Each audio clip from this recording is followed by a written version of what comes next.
I'm no expert, but it's like anything else that we talk about on this podcast. You know, we learn by doing, and we learn by what the market is telling us. And I was a really good in-person salesperson in the beginning of my career, and I was a terrible marketer.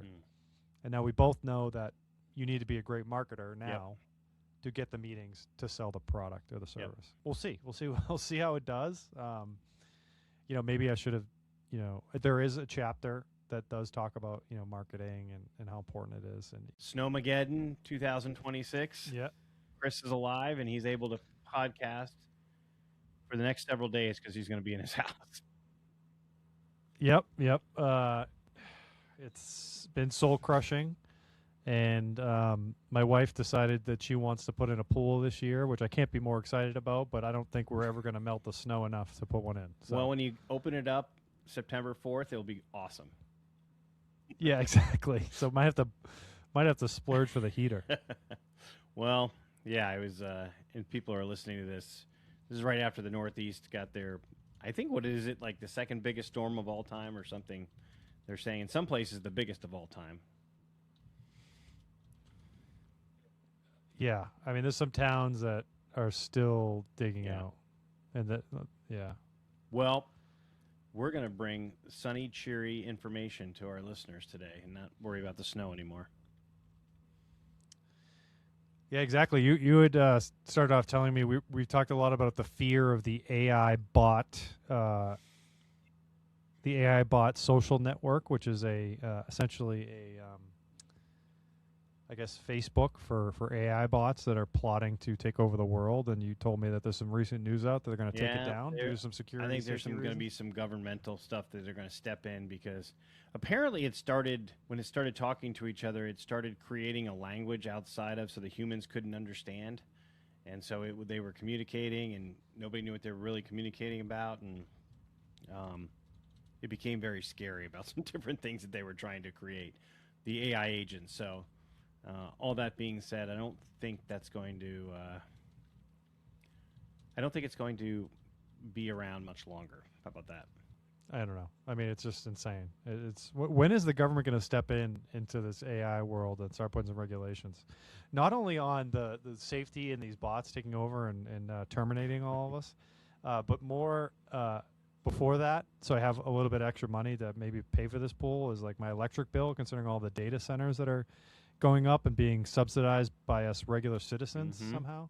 I was just talking about that with somebody the other day. Like, you know, well, I've noticed that where I go in the summer, they voted down an AI or a data center, not AI, a data center that they were going to put in Wisconsin, Maine. They twofold because of all the energy, and also I guess it sucks all the cold water out of the rivers, and the rivers, their water levels go down. So that's another bad thing that they do. I guess that's what they use to cool everything in the data centers. I didn't know that one either. Yeah, I mean, it's wild. There's not enough margin to be made in AI. They're clearly noticing that. I mean, companies are seeing that there's not enough productivity, you know, that's being squeezed out of AI. I mean, people like us, I think, use it to benefit us to 10x our productivity in whatever we're doing, whether it's our, day job, projects, businesses, et cetera. But companies have a real hard time implementing it and justifying any additional cost on using it. And if you just take a broad look at AI, it doesn't really make a lot of money. I mean, considering how much it costs, and then we have to pay an extra $150 a month that we didn't choose to sign up for these data centers that are being put in because they can't afford to pay for them. Well, it's kind of that evolution of technology where you go. There was the crazy stampede to AI, and everybody wanted to be a part of it, and all these different companies have popped up, and now you kind of the reality of it all when you look in the mirror and you go, do we really need an AI agent to tell us, people's favorite bands and how they music, you know what I mean? Like it's just, they tried to parse it down to these just really minuscule subsets for the AI technology, and in the end, nobody really cares. Yeah, I know. So it's 100% accurate. But then talking about AI, somebody wrote a book that was in their Google Drive, and it was just sitting there forever, and it finally Yeah. It emerged. Wait, I think did it emerge during the snowstorm? Yeah, I kind of did. Well, actually, you inspired me because last year I have to put things on my Apple Calendar. Probably like 3 or 4 years ago, I started doing that. I'm like, I actually need to start making a list every day in between my meetings of things I want to accomplish. Otherwise, I'm not going to do them.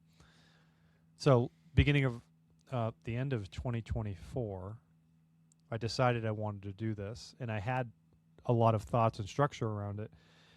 And then I put it on my calendar. I'm like, you're going to commit, half hour a day to do this. So I could just delete it off my calendar. Nice. And you probably noticed that when I have to have our podcast like on a calendar. And I'm sorry for the extra emails it causes you. Works. But if I don't stay regimented, I'll miss things and I'll mess it up. But I'm sorry about that. I'm but the same way. Anyway, so I took the better part of the end of 2024 into 2025 writing the book. And I had, I've been, typing and organizing and like restructuring the chapters and updating stories and whatnot. And then I kind of let it sit for a few months now. And then you inspired me with that Do Anything app, because I was kind of just stuck on, do I want to send it out to editors? Do I want to use an AI app to edit it? Do I need a book cover? And you're like, use anything AI and it could do anything. I'm like, well, I need a book cover that's going to like at least get started. Not, I want to have someone actually professionally design one, but I had that app do anything, like make a book cover just to like get me inspired again on like, let's get this thing potentially published. And yeah, so I did. So then I'm jumped back into it. I'm gonna put the pedal down. I sent it off to the editors, and put a little teaser out yesterday of releasing it this fall. I still want to get it edited a couple times, read it a couple more times, add some updates to it. But essentially, well, I'll tell you what the name is so everybody can know. But it's called "You Can't Automate Trust: The Hybrid Rep Blueprint for the AI Era." And, very awesome. I love that title. Thanks. Yeah. Well, I was inspired to start writing it because I've been, I forced myself to learn these LLMs, and I'm no by near an expert. I'm definitely still a layman. But I guess you'd still consider, you and I in that top probably 10%, maybe somewhere closer to 5% of users. But also understanding like not to overuse it, right? So just spending the last 15 years in some form of sales and the last 3 to 4 watching AI eat into every part of the sales process, it's everywhere now. It's in everything. Prospecting, outreach, follow-up proposals. There's a tool for all of it. And I use some of them. But what I'm learning is AI is winning the efficiency game, but it can't win the trust game. And the trust is still the only thing that actually closes the deals if you're in a meaningful industry that deserves that sort of trust, which I think a lot of people are smarter and buyers are smarter than ever. And most recently in the last 7 years of being in the hybrid selling role of being remote and in person, mixing digital tools with old school relationship building, I've seen this one pattern repeat itself over and over. And it's the rep who sends the most emails doesn't win. The rep who gets the callback does. And you get the callback because, in our world, healthcare, doctor, decision maker, clinic owner has decided somewhere in the back of their mind, this person is different. This person actually shows up. And AI can't build that. It can buy you time to build to that point, but it can't research your prospect as well as you want before you walk in. It can't handle, it can handle the follow-ups, dropping the balls, but it can't make you look more prepared, more consistent, more professional on the level that you want to be. And, in that moment of truth when that client has these questions that need to be answered, or you have the ability to deliver, a custom deal that's really tailored to what they're looking for. That's what this book's about. Using AI as a weapon for your humanity, not as a replacement. And, I hope that it's for those reps that are kind of, there's a lot of fear out there, right? And I think that, doubling down on being human and, but also utilizing the tools. People, still have the opportunity to really thrive. I think it's a great idea. I love the book title. I think it's, I mean, what a perfect time for a launch of a book like this. I mean, you know that, and why I think your book's going to be wildly successful, and this is why I truly believe this is, you understand the marketing piece of it. You understand, and that's, you know, they say 99% of books don't really make a lot of money, and it's because the vast majority of authors are not marketers / understand media, social media, and things of that nature. They just don't, but you do, and I think that's going to be huge asset for you. Yeah, well, thank you. I appreciate that. It means a lot, and I'm trying not to put any expectations on it, and frankly, I don't have a lot of capital I'm throwing towards it. I'm putting a little bit more money than I probably would on, because I do believe in it, and maybe I should invest a little bit more into, the build out of it and the marketing and all that. But yeah, I'm gonna go, like you said, I'm gonna go with the guerrilla marketing that I've been trying to practice and learn and do the last few years. I'm no expert, but it's like anything else that we talk about on this podcast. We learn by doing, and we learn by what the market is telling us. And I was a really good in-person salesperson in the beginning of my career, and I was a terrible marketer. And now we both know that you need to be a great marketer now to get the meetings to sell the product or the service. We'll see. We'll see how it does. Maybe I should have, there is a chapter that does talk about, marketing and how important it is. And, someone should write, I bet there is several books out there that are, market, your best sale is done in your own marketing. I'm sure that could be a great book too. Yeah. But I'm excited, thank you for bringing it up. Thanks for mentioning it. It's a little, kind of nerve wracking. It's kind of crazy. I didn't, it kind of sat there forever, and I'm like, not forever, but like the last few months, I'm like, I don't know if I'm ever going to do anything with this. And then the snowstorm hit. What the hell? And then the snowstorm hit, and the rest is history. And I'm cursing everything that exists because Mother Nature. And you would have laughed at me with my 1982 John Deere 32-inch snowblower, which has been amazing. I love that thing, but it couldn't even get. But the snow is above the deck, so I'm like lifting it. You like go down.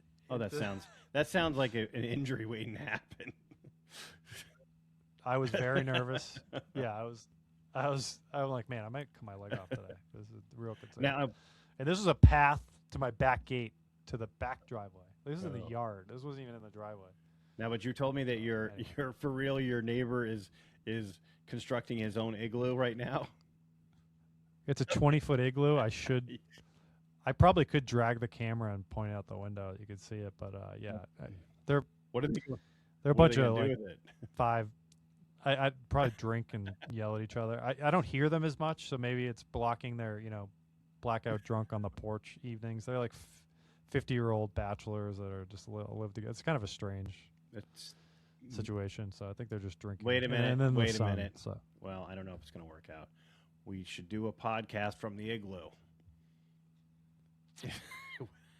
You're looking at me like, no, I don't want to go outside. So no, we're not going to do that. I don't. You know what? It's funny. Get me out of my seat. Maybe someday. That's a good idea. I know you and I. We need to put on the calendar when we're gonna go to a new studio in person.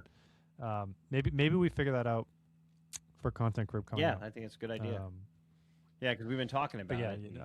I'm going to be diving big time into long form content here, coming up here in this summer is my plan of attack, and I kind of went into it a little bit and stopped where I just kind of bumped along in, but that's what I think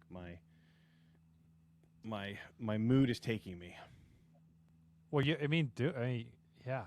newsletter, I don't miss it every week. Well, it's our content newsletter, quote unquote, but you write it. I think it's fantastic. I think it's thank you. Yeah. It's it pretty much is what hits me throughout the week, and usually it's a story that essentially has happened to me that week, and I go, you know what, I want to talk about this because this is something that I should be doing or talking about, and I bet it helps somebody else, and that's usually what it is. Usually it's about how it's a blank sheet of paper and I couldn't write anything, or the normal stuff that happens to everybody. Yeah, it I think your view rate's up in the 50s, right? I mean, that's pretty good. It's It's pretty good. Yeah, it's exciting. So, and again, it's one of those things where I don't have a ton of subscribers, but the subscribers I have are so engaged, and it's pretty cool. You know, I get messages all the time after it comes out. Thanks, Eric, for this. I appreciate. I'm like, and in all seriousness, it's a something that happened to me throughout the week, and I'm like, you know what? I'm going to write about this. This is what the calling is. I can tell you there are some Friday evenings when it's due. It's due on Saturday morning, and I'm like, what are we going to go with? And then all of a sudden something comes to me, or I'm very upfront and honest that absolutely nothing came to me. And so this is what I had to do to try to figure it out. And that's one week what the newsletter was about, that I had absolutely nothing come to mind. Yeah, I mean, we have, a couple spots left for Content Crib. I'm sure you're going to, get a couple more add-on spots from just the newsletter alone. Yeah, week. That's the plan. Hopefully I think we have 2 or 3 spots left. And we do have some people who, have some scheduling conflicts that are coming up and they can't make it, and, meetings and things like that. So 2 or 3 spots left. Please, if you want to come, shoot us a message. We'd love to talk to you about it, see if it's a fit for you. And, let's do it. March 20th and 21st in Bentonville. And it's going to be fun. Bentonville spring will have started by then in Bentonville, Arkansas. So that's always a good thing. Is our Airbnb lady still mad at us? She is, I think. It's so funny you bring that up. I have to send her a note saying, hey, we're coming back, and we might have some people over, so I don't know what that means. Did we book it yet? Or? I booked it the day that we did it, but then that's when she sent me the little note like, hey, you can't have a gathering. I think we only had like 10 people in the backyard. It was yeah, it's like we didn't, there were no keg stands, no beer pong involved, and none of that. So I don't know. Anyway, yes, but thank you for reminding me. I've got to contact her and see if she's okay with us having a little gathering. Will Lori be there? Yes. The nice. architect of Content Crib will be there. She is coming. Yeah, she's been missed. Yeah. She can't believe that we pulled off the last one without her help. So this one will go a lot smoother. It was touch and go. Yeah, for a minute it was. There. Yeah. Your daughter did a she fantastic did. She job, stepped in. She will not be coming to this one, but she did say, even for somebody who's 22 years old, she did say, I think I'm going to miss not being at this Content Crib. I'm like, I don't know what that means, but I think that's good. I don't know. I think that's a good thing. I think we're keeping up with the I don't know. times. I don't know about that, but we're at least we got something going on. That's for sure. No, she even said to me, she goes, "There's so many cool people there, just nice people that wanted to talk and share." And I'm like, "Well, you're right. You should come to this one." Well, yeah. I mean, I'm actually kind of proud that we resonate with the younger generation because. One of Mike Nathan's interns that was there and presented, she, in one of her posts about her internship, said like one of their favorite moments was being at the Content Crib, meeting everybody and being with the team. So, yeah. I think it's great. I think it's hard to resonate, different generations. And I think that, we're a pretty forward-thinking group, even though our median age is 40 plus. Speak for yourself. I don't know. Yes, I would totally agree with that. I mean, I was being generous. It's probably 50 plus, but that's all right. That's all right. Well, then there's Matthews. No, I'm just kidding. I'm kidding. Yeah, exactly. All right. Well. I guess on that note, we're gonna get. Yeah, we are in trouble officially. So yeah, Content Crib 6.0, March 20th and 21st. Let's make sure if you're interested, let us know and let's talk.